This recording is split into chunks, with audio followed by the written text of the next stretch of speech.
ডিমের জালি কাবাব বানানোর পর তো আমার বাসায় কাড়াকাড়ি লেগে গিয়েছিল। কাউকে বিশ্বাসই করাতে পারলাম না এই জালি কাবাবগুলো শুধু ডিম দিয়ে তৈরি, খেতে নাকি একদম মাংসের কাবাবের মতো। ডিমের জালি কাবাব শুনে কি আপনিও অবাক হচ্ছেন?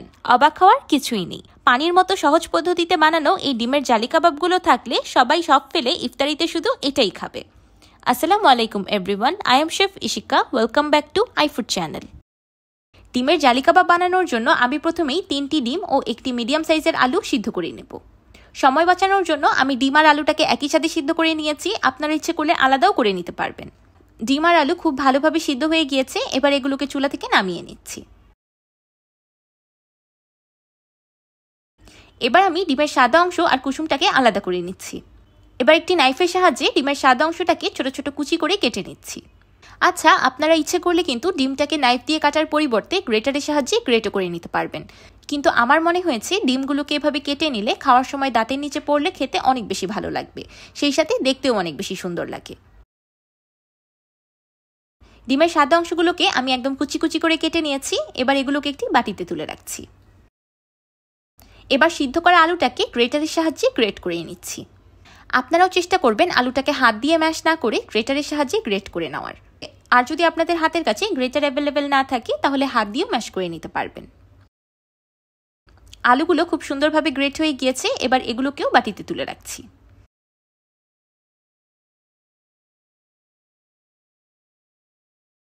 এবার ডিমের কুসুমগুলোকে কাঁটা চামচের সাহায্যে ভেঙে নিচ্ছি। এবার কুসুমটাকেও আলু আর ডিমের সাথে অ্যাড করে দিলাম। এবার দিয়ে দিচ্ছি হাফ কাপ পেঁয়াজ বেরেস্তা। এই ডিমের জালি কাবাবে পেঁয়াজ বেরেস্তাটা অ্যাড করলে খুবই দারুণ একটা ফ্লেভার আসে।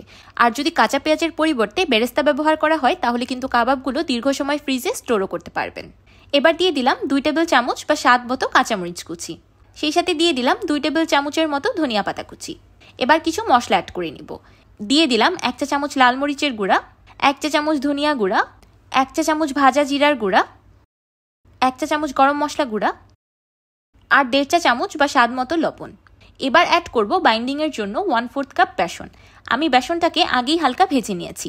এখানে অবশ্যই ভাজা বেসনটা ব্যবহার করতে হবে। যদি কাঁচা বেসন ব্যবহার করেন তাহলে পরবর্তীতে একটা বেসনের কাঁচা গন্ধ আসবে। বেসনের পরিবর্তে আপনারা এখানে চালের আটাটা ভেজেও ব্যবহার করতে পারবেন। একদম লাস্টে দিয়ে দিলাম 1 চা চামচ বা স্বাদ মতো চিলি ফ্লেক্স। আমার কাছে এই ডিমের জালি কাবাবটা হালকা ঝালঝাল খেতেই বেশি ভালো লাগে, তাই আমি এখানে 3 রকমের মরিচ ব্যবহার করেছি। আপনারা কিন্তু ঝালের পরিমাণটা আপনাদের পছন্দ অনুযায়ী কমিয়ে নিতে পারবেন। এবার হাতের সাহায্যে সবকিছু একসাথে খুব ভালোভাবে মাখিয়ে নিব। এই কাবাবের মিশ্রণে আলু সিদ্ধ আর ডিমের কুসুম বাইন্ডিংয়ে খুব ভালো কাজ করবে। মাখানোর পর আমার কাছে কাবাবের মিশ্রণটা একটু কম আঠালো মনে হয়েছে, তাই হাতের সাহায্যে অল্প একটু পানি ছিটিয়ে আমি কাবাবের মিশ্রণটাকে বাইন্ড করে নিলাম।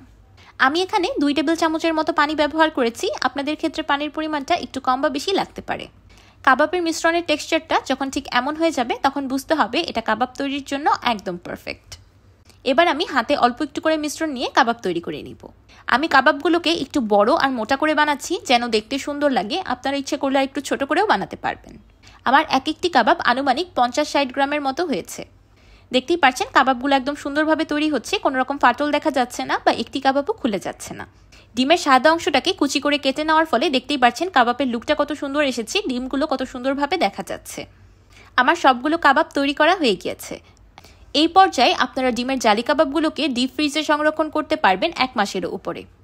যখনই ডিমের জালি কাবাব খেতে ইচ্ছে করবে ডিপ ফ্রিজ থেকে বের করে ভেজে নিলেই হবে। 3টা ডিমে আমার এখানে 8টার মতো বড় কাবাব আর একটি ছোট কাবাব হয়েছে। এবার একটি বাটিতে ভেঙে নিচ্ছি 2টি ডিম। ডিমে দিয়ে দিলাম 2 চিমটির মতো লবণ। এবার কাঁটা চামচের সাহায্যে ডিমটাকে খুব ভালোভাবে ফেটিয়ে নিব। আমি কাবাবগুলোকে ভাজার জন্য আগে থেকেই পরিমাণ মতো তেল গরম করে নিয়েছি। তেলটা যখন গরম হয়ে এসেছে তখন চুলার ফ্লেমটাকে মিডিয়াম টু লোতে করে দিয়েছি।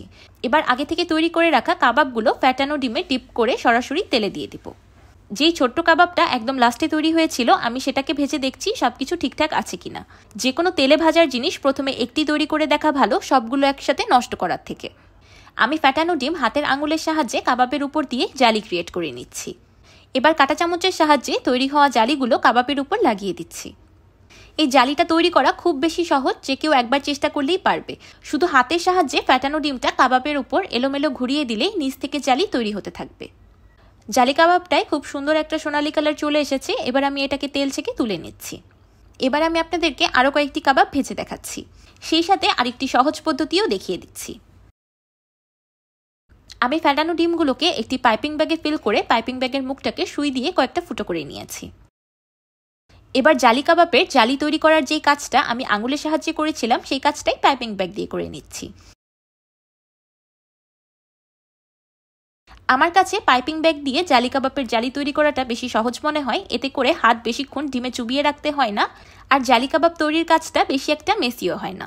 আমি জালি কাবাবটাকে উল্টে অপর পাশেও জালি ক্রিয়েট করে নিচ্ছি। জালিগুলো তৈরি হওয়ার পর তেলের চারিদিকে হালকা ছড়িয়ে যাবে, এতে ভয় পাওয়ার কোনো কারণ নেই। কাঁটা চামচ দিয়ে জালিগুলো কাবাবের উপর লাগিয়ে দিলেই হয়ে যাবে। তৈরি হয়ে গেল আরেকটি ডিমের জালি কাবাব। আমি একটি একটি করে ডিমের জালি কাবাব ভাজছি আপনাদেরকে বোঝানোর সুবিধার্থে। আপনারা ইচ্ছে করলে 2-3টাও একবারে ভেজে নিতে পারবেন, কোনো অসুবিধা নেই। আপনাদের হাতের কাছে পাইপিং ব্যাগ অ্যাভেলেবেল না থাকলে কোনো অসুবিধা নেই, আপনারা কিন্তু এখানে যে কোনো ক্লিন পলিথিন ব্যাগও ব্যবহার করতে পারবেন। আবার ইচ্ছে করলে বোতলের ক্যাপ সুই দিয়ে ছিদ্র করেও ব্যবহার করতে পারবেন। জালি কাবাব তৈরির জন্য যদি আমার এই পাইপিং ব্যাগের টিপসটা ফলো করেন, তাহলে শুধু ডিমেরই কেন, মাংসের জালি কাবাবও এত সুন্দরভাবে তৈরি করতে পারবেন। দেখে কেউ বুঝতেই পারবে না যে এগুলো বাসায় তৈরি করেছেন নাকি দোকানের। এই জালি কাবাবগুলোর বৈশিষ্ট্য হলো বাহিরের ডিমের জালির লেয়ারটা খেতে একদম ক্রিস্পি লাগে, আর ভিতর থেকে কাবাবটা পুরাই সফট। মাংসের জালি কাবাব তো অনেক খেয়েছেন, একবার যদি এই ডিমের জালি কাবাব তৈরি করে খান তাহলে ভুলেই যাবেন ডিমের কাবাব খাচ্ছেন নাকি মাংসের। কি মনে করছেন আমি বেশি বাড়িয়ে প্রশংসা করছি? একবার নিজেই বানিয়ে দেখুন না, তাহলেই প্রমাণ হয়ে যাবে। আপনারা কিন্তু আমার মতো ভুল একদমই করবেন না। এই ডিমের জালি কাবাবটা বানালে অবশ্যই একটু বেশি করে বানাবেন, না হলে কিন্তু সবার কারাকারি লেগে যাবে আর পরে আপনিই ভাগে পাবেন না। ইফতারে যদি দেখতে এত সুন্দর আর খেতে এত মজার কাবাব থাকে তাহলে আর কিছু লাগে বলুন তো? ইফতার টেবিলে যদি এই ডিমের জালি কাবাব রাখেন তাহলে সবাই সবকিছু ফেলে শুধু এটাই খাবে।